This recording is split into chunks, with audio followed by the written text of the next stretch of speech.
Hi guys, my name is Nicole Mjoli, to those of you who don't know me, and in today's video I'll be explaining the difference between common shares and preferred shares or preference shares. If you find any value in this video, please don't forget to like, share and subscribe to the channel. Stay tuned.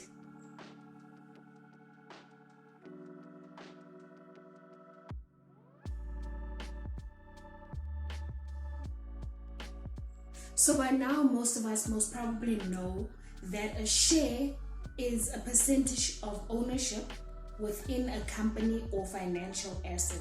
But what some of us might not know is that there are two forms of shares.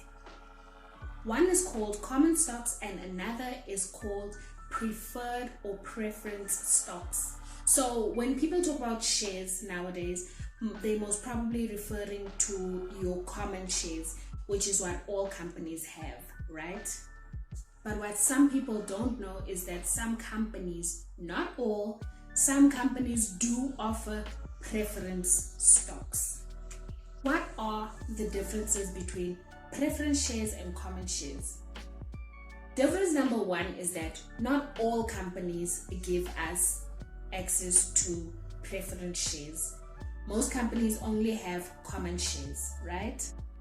Difference number two is that with common shares, people do have voting rights. So whenever there are decisions that need to be made, people with common shares do have voting rights, whereas people with preference shares don't have any voting rights. Difference number three is that common shares have a higher risk than preference shares, and I'll explain why.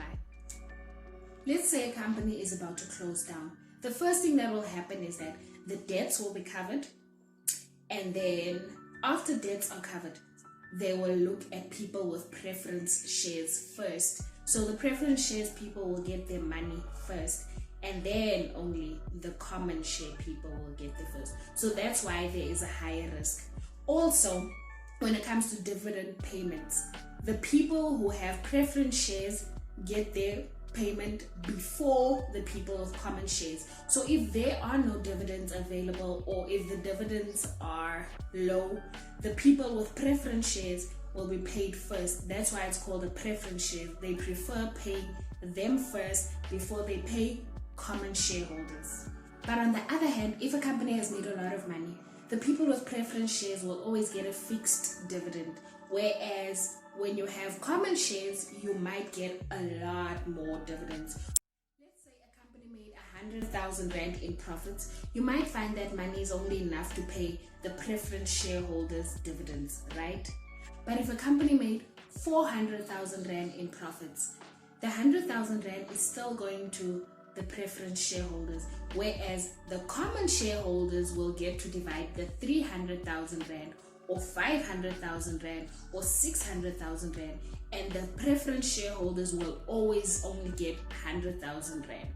Another difference between the two forms of stocks is that with common shares, you might get higher capital gains as compared to your preference shares. That's because the price of preference shares does not change much, whereas the price of common shares can change quite a lot, right? So if you feel that you don't want to have too much risk when it comes to investing, preference shares might be for you, because you are almost guaranteed that you will always receive your dividends.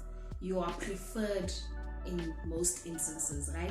If a company is closing down, they'll make sure that they'll pay you first before they pay common shareholders. And then also, if the share price is fluctuating quite a lot or going down quite a lot, you are less exposed to risk because the price of preference shares don't fluctuate much. But then the downside of preference shares is that you don't get voting rights. And also, if a company makes a lot of money, you're still going to get a fixed amount of dividends, and also you don't get much capital gains on your shares, right? But if you have a high risk appetite, then common shares might be for you, because common shares do have the potential to have high capital gains. But remember, if you have a potential to get higher capital gains, you also have the potential of going down, and losing a lot of money, right? You also have the potential of making way more in dividends, but the downside is that you might also not make any dividends at all. And when it comes to decision making, you do have voting rights. Just remember that if a company does go down south, the preference shareholders will be prioritized before you. As you guys can see on my screen, I have attached a few companies that do have preference shares available on the Easy Equities platform. Please do check them out. And finally, guys, please do remember to do your research before investing in any company. Thank you for watching.